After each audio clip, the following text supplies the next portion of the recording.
Today's knowledge session is about Testground, the tool that I'm kind of super stoked to tell you about. And especially the topic of today is for big network tests. And to give you an overview, so far in our playing field community, there was not a lot of, I would say, traction moving forward. What is happening, how you can basically do the testing there. And the vanilla approach of how we do testing, I would say, in Web 2 world or whatever, is to have this big puppeteer that deploys everything that it needs to be tested. And we kind of get used to that, mainly in integration testing, like in Celestia node, where we have a Celestia app inside deployed by a Swamp instance. And the Swamp instance basically knows when to deploy a light node, a full node, and a bridge node to test everything out. The big minus of it is that it is not that scalable when you want to take it to a bigger picture. And this is where Testground comes in. Unfortunately, Testground is not very, I would say, beginner-friendly written, in the sense that documentation is kind of lacking. So I would like to play the analogous game to deal with you today, so you can, stay on the same page with me. So to start, let's think about designing big network tests as directing a movie. And especially, there's one specific movie that I always think about when I'm doing Testground tests. And let's imagine right now we are Christopher Nolan, and we want to do Dunkirk. We have this awesome project where we're thinking about how to tell a story where there were a lot of parties involved, and we want the viewer to have a different perspective of the same incident. And this is important because when we look from a different perspective of a human being, we feel more attached and understanding of what basically is happening. And the same falls down to Testground, why right now, we're not the only team that is doing these tests, why it is making so much sense. And let's continue. The phase one is how you want to tell a story. So Testground falls into the same category where we have the manifest on top. This is where we want to know what characters do we need. Like in Dunkirk, you have a pilot, you have a soldier, you have a captain, and you have a bunch of Marine soldiers. And the second question that every time we want to answer ourselves in Testground is, what do those prototype characters need to tell the story? For example, a pilot needs to know that he has a plane, and overall, all characters, they need to be synced that they're in one location. So you need a bunch of prerequisites that all the characters should be aligned. And same we have with manifest. An example here, when we are doing data availability sync across bridge node, full node, and light node, we want to make sure that all of them are aware of those parameters to be kind of like in the same set. And here we have execution time, how much we want to execute the test. We have latency, bandwidth, so we can pinpoint and say that some participants will have less bandwidth and more latency, vice versa. We want to make sure that validators, how much they are, how much persistent peers the validators have. And here, the submit times and message size is where we are knowing upfront how much data will be put into the block so we can increase the size. This is the whole story behind it. And imagine, here I've written down bridge, full, light, block height, and roll. This is kind of in the set of Dunkirk. Just imagine how much, every soldier or captain knows how much of the army is on the opposite side. So this is kind of also work in the set. And this is basically the manifest. It is I would say, the overall prerequisites of what we need to know. And the role here, I put it as the last one, is where we want to take the perspective. So in Testground, we don't have the volunteer. That's why we need to combine different roles and know from which point we are looking at the test. And the phase 2, as we have Christopher Nolan, we want to do the casting. This is where we have composition on top. And the casting falls into 3 big groups. First is global. For example, we want to film it in France. We put down France as test params, Dunkirk itself, on the beach, which day to start filming it. And the groups, it's what resources each of the groups need and which params they need specifically for themselves. And the sync service, this is where everybody's confused when they're learning Testground, is which specific shot of the timeline we're doing. So imagine it will be kind of strange in a movie where you see a different perspective of actors during daylight time, and then suddenly you see a different scene where Tom Hardy is flying on the plane during the night. It will basically make no sense, and we will just lose the plot. So this is why sync service is kind of the same. It gives all the actors, all the roles, the baseline where they are in the progression of the movie. And on the right, I put down the test params. As you see, the global one, where everybody's aware of how much validators there are, how much bridge nodes, full nodes, and write nodes. Which size is the message size? This, I would say, important for validators. And yeah, for validators, it will be important to have persistent tiers. And everybody know that this movie will last for 10 minutes. And the validators, you can see here, there's a bunch of builders. It's just implementation detail. What you want to know is that there is latency and bandwidth down below of each group, and we have 4 groups. First is validators, second one is bridge nodes, third is full nodes, and fourth one is black nodes. I haven't put down bridge nodes here for the sake of readability, but yeah, just bear in mind that bridge nodes are also shown in the composition file. And as you see here, we are allocating the amount of CPU and memory for each instance inside that group, meaning that in the groups of validators, each validator, and we already know that there are 40 validators, each validator will have at least 3 core CPUs and 4 gigabytes of RAM. And each of them have that here is 0 latency and the bandwidth is 256.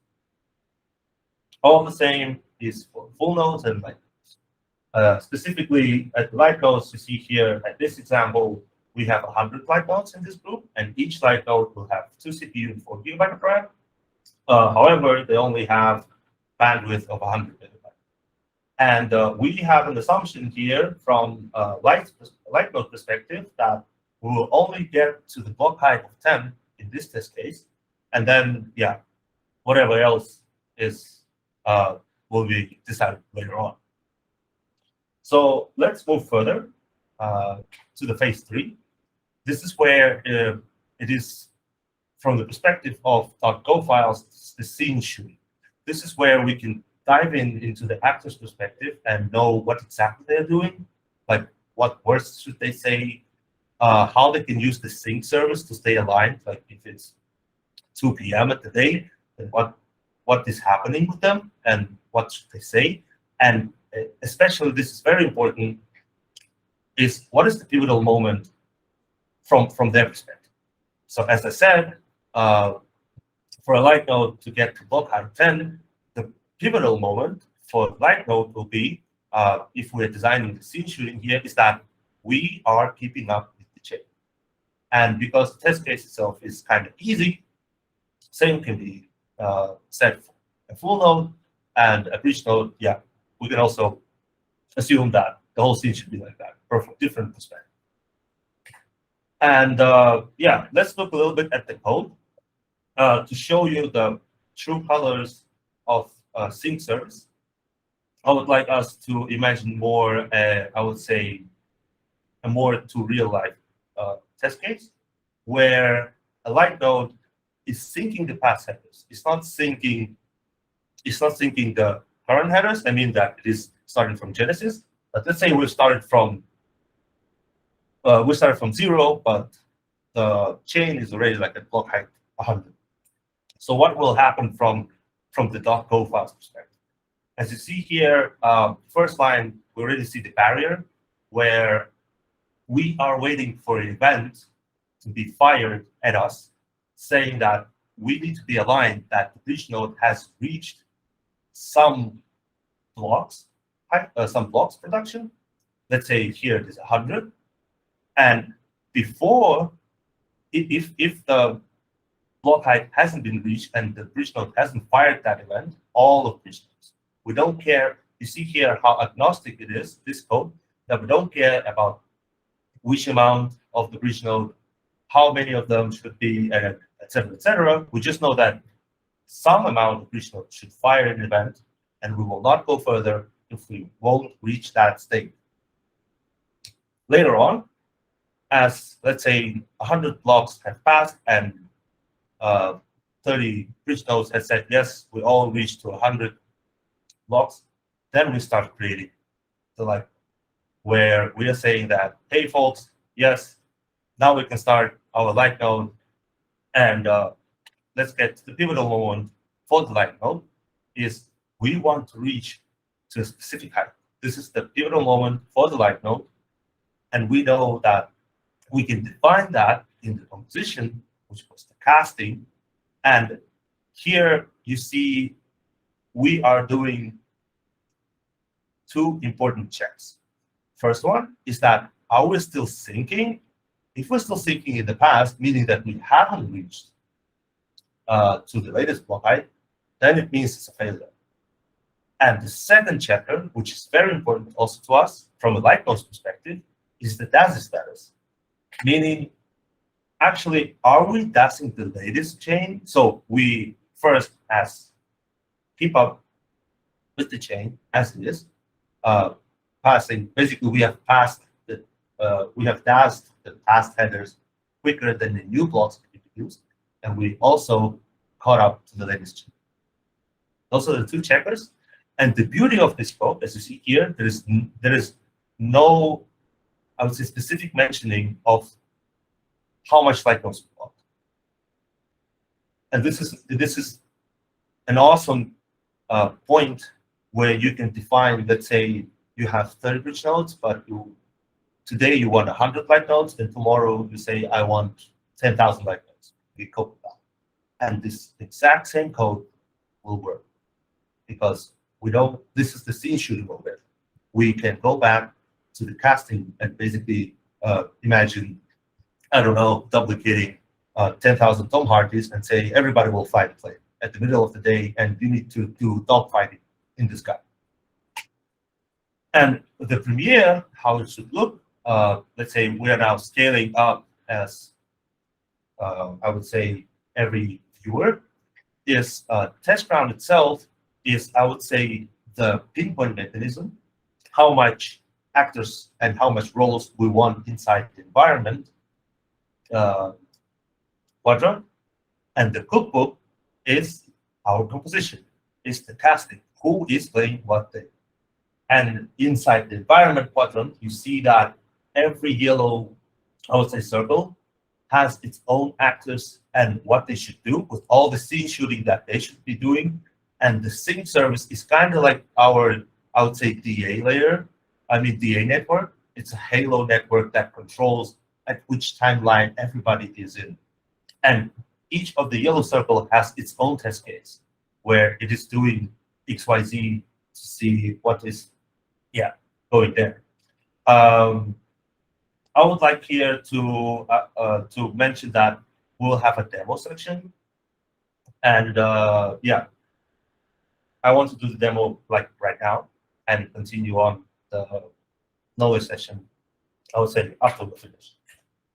So as you see here, it is really simple how you want to execute Testground in Kubernetes cluster. Small notice. Could you increase the size like a little bit? Sure. Is it better? Yeah, it's just coming through blurry, but yeah, that's better. Okay, I'll just do this kind of thing. Yeah, that's good. Thank you. Cool. So here is our test case, the composition that we want to execute. And just to give you a quick TLDR, here we're saying we have 40 validator sets with 40 bridge nodes, so 1:1 ratio. We have 20 full nodes, and we have 100 lifelines. And what I put down here is that everybody except for the light node has 320 megabit of bandwidth, and the light node has only 100. And yeah, let's try to execute it because it will take some time. And I just want to walk you through what exactly is happening like right now. As you see here, it is writing something like run is queued with ID this. What will happen next is that we have here the dashboard. Yeah, it looks kind of fuzzy right now, but bear with me, it will be better as time goes by. And you see what Testground is doing here. I'll just make text a little bit bigger. Testground is setting up all the images, all the actors that we want. It's just preparing the set to be run. It will take some time, as I see that our awesome EKS cluster has scaled down to save cost. Alex, awesome job, but I think right now everybody should wait a little bit for this. So now, as you see, it is very, I would say, a straightforward dish from a Kubernetes point of view, is that you can use, I would say, kubectl to see what is happening inside. And you already can see that, yeah, it is scaling up to a ridiculous amount. But I don't know why we are not having this. Windows. Okay, it will take some time, guys. I'm in the hands of Testground and Kubernetes cluster. Yeah, somebody's waving hands. Please go ahead last. Yeah, we're kind of waiting for the demo.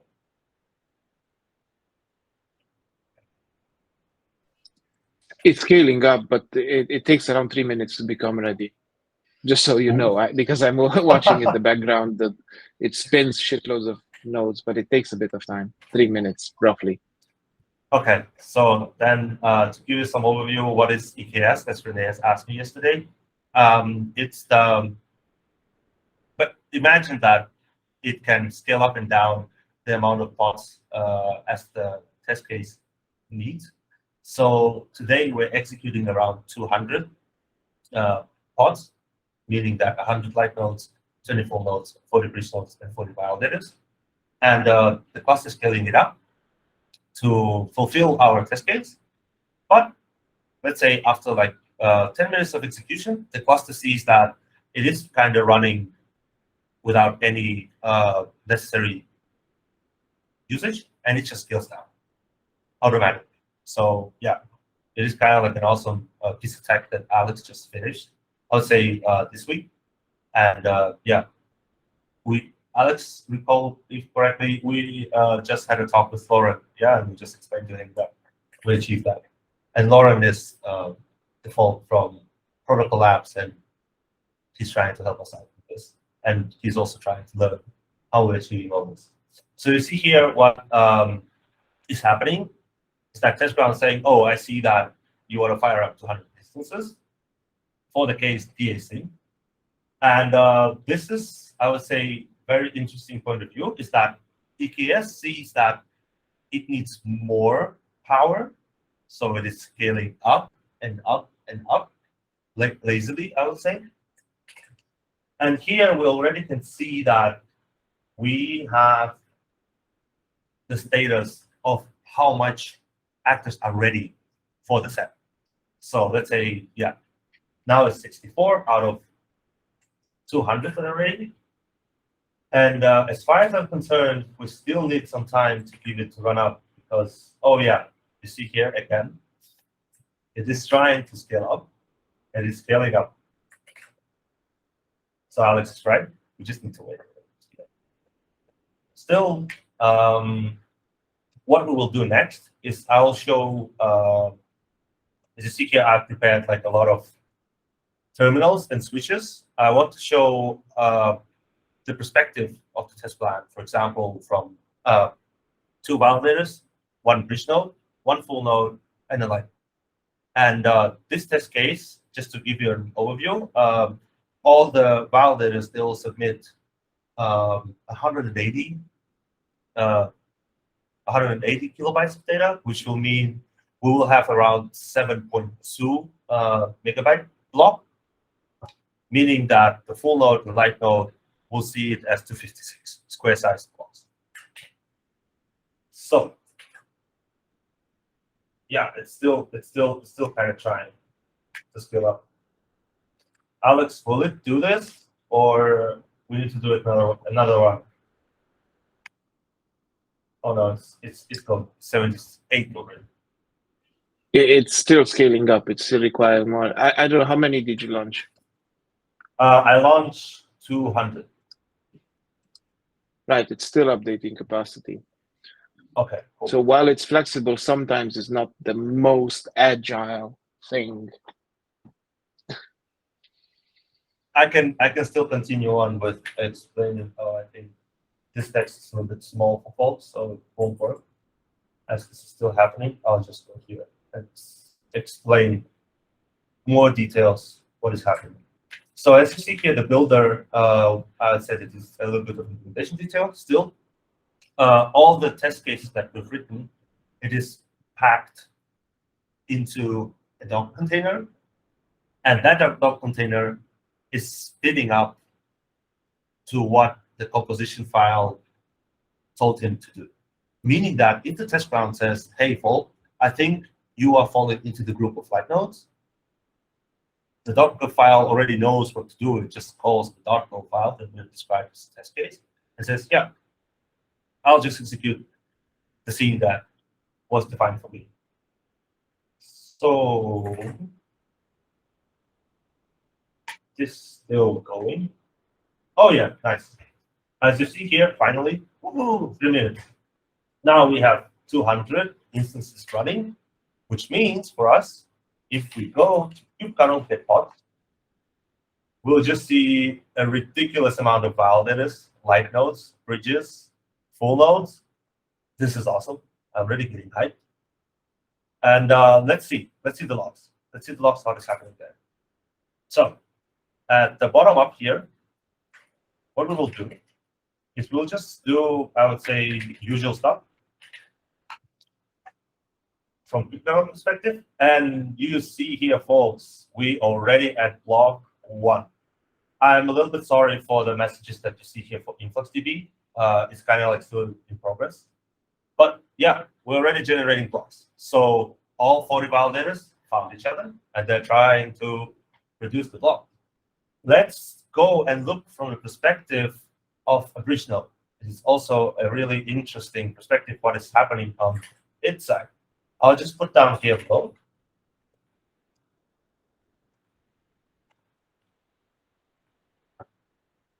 So we're already at block height 3.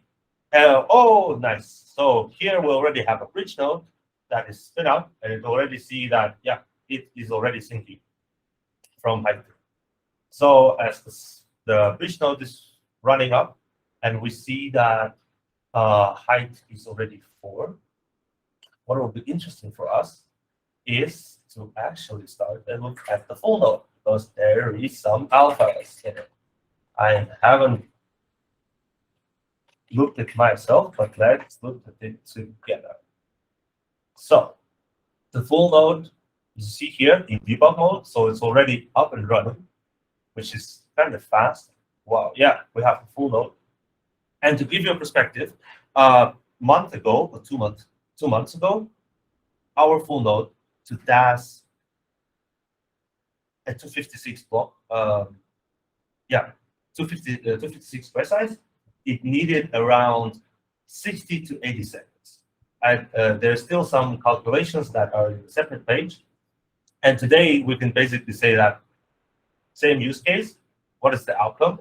Is it better? Is it worse? So let's wait for the new block to come up for the full node and see it ourselves. And also, let's put down here for the right node.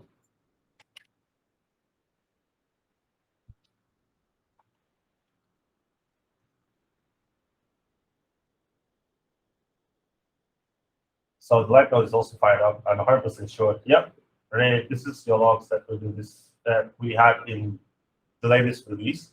I put down in debug mode so we can see even more. So here's the moment of truth. We here at the full node, we see that we're retrieving the data square for the block height, 5, yeah. And let's wait for the moment to see how much that costs for it. Because as far as we can see, we are generating 7.2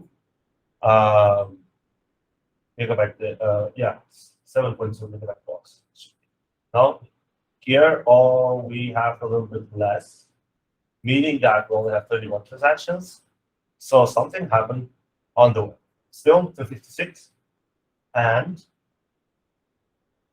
where is it? Let's try to find it.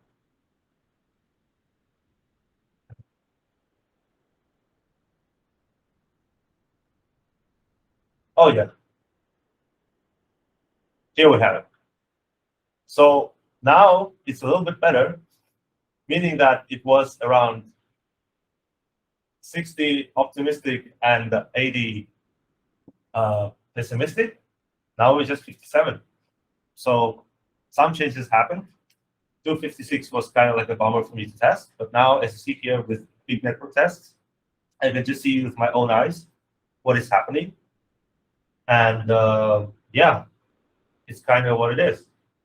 Still, as we are following up on this test case, you see that there are a lot of different stuff that is making life not easier.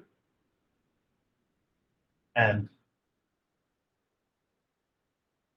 what I wanted to talk about is first, imagine right now I need to go through all these 200 instances of to see the logs. It will be basically close to unbearable. And the second part is doing it once, for example, as an experiment, is kind of okay to go through all the logs and read through and know what is happening. Still, yeah, you see here, height 47 seconds, so it's getting better. Still, we know that this is the point where we need automation tools. So, and the second part is, of course, how we can get rid of a lot of errors along the way that we are having. So yeah, this is the issues that we have for this day. But for the sake of doing experiments, it's kind of like a pain that we can do. So just to return to this execution, you see that it's still running, and already some of the participants have finished, and some of them are still running, meaning that we already can know that some of them failed. Because if it is succeeded, but we're still not reaching, this test case is still block height like 30 or 23. So we already know that something bad happened along the way. So this is where the interesting part comes in for me, but it's kind of like time consuming, is to learn who from the group or specifically an instance failed at which specific point. So yeah, you see, this is kind of cool stuff. You don't need a puppeteer. You can just look at different perspectives of any instance and make decisions on your own. So let's move a little bit from the hands-on experience to the ideas that we have. I've been discussing this during the on-site, what is the path forward? And here I'll only talk from perspective of testing, as from DevOps stuff it's even more, and I didn't want to overload today's team knowledge session with this. First one is the enrollment introduction to Testground, meaning that we want to see how the modular vision is kind of easy to test, because you already have all the basics of DA kind of set up for you.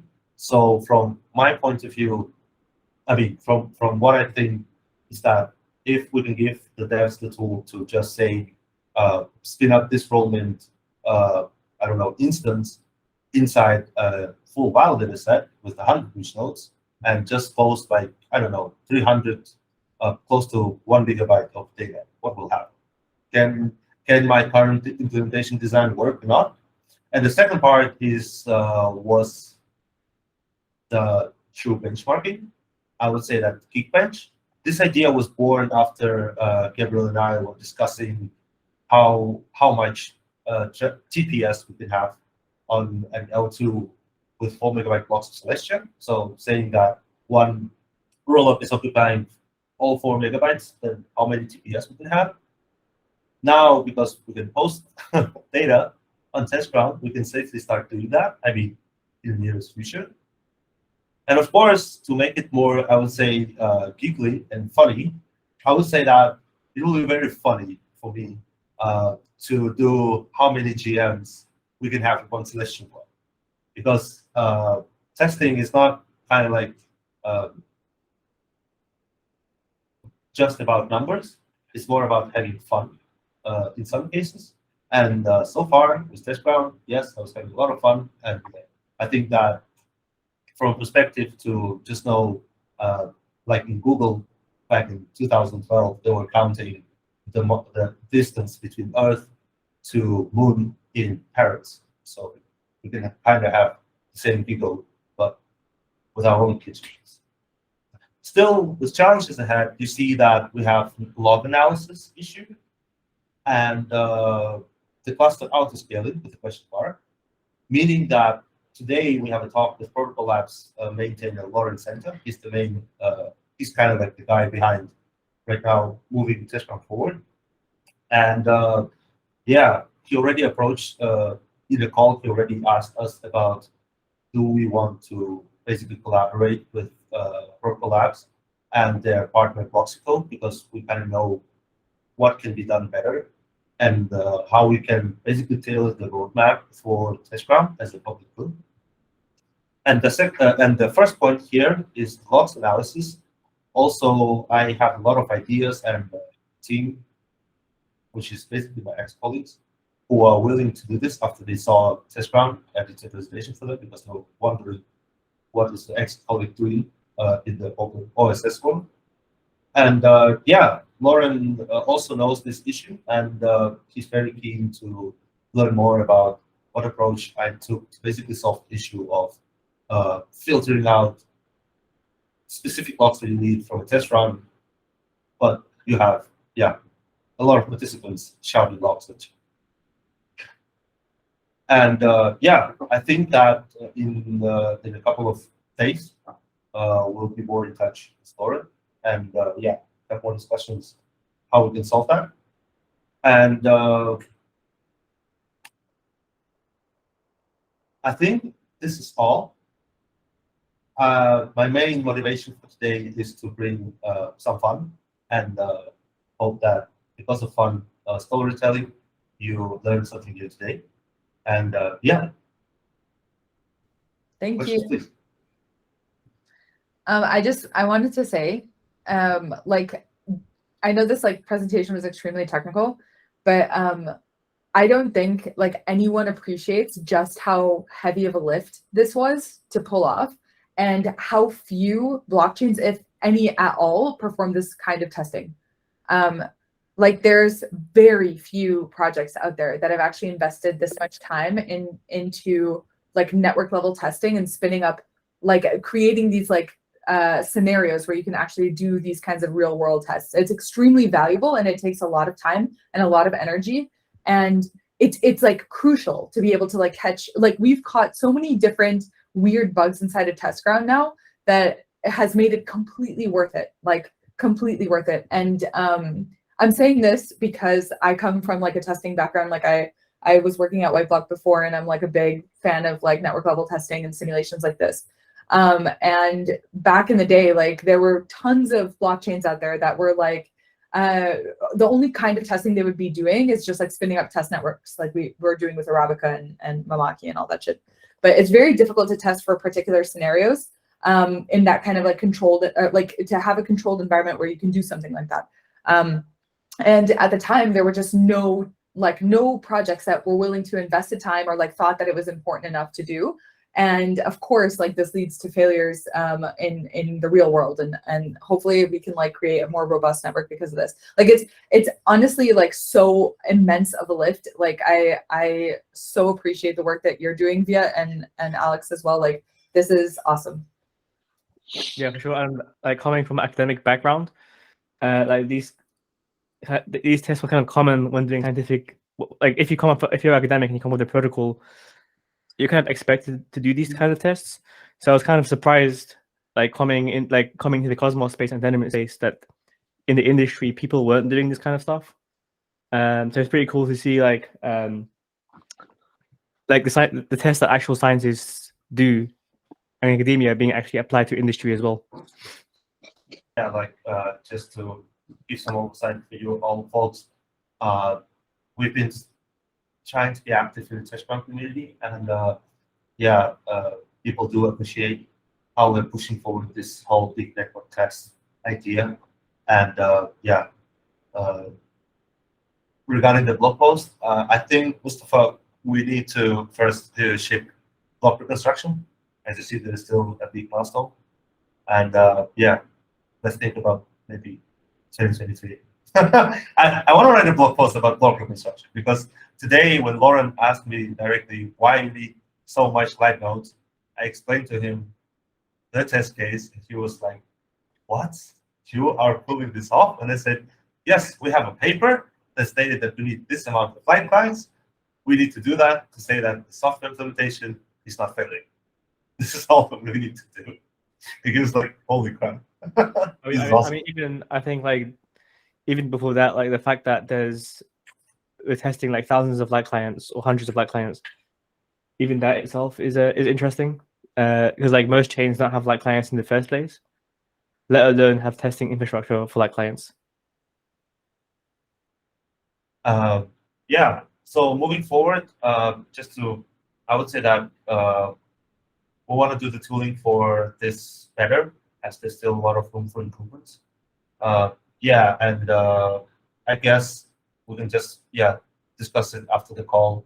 Protocol labs are really keen into us driving forward the roadmap, how the community should evolve around Testground and stuff, and mainly they want us to pinpoint how different teams can learn from doing big network tests, because they already have some requests even from new teams that are joining.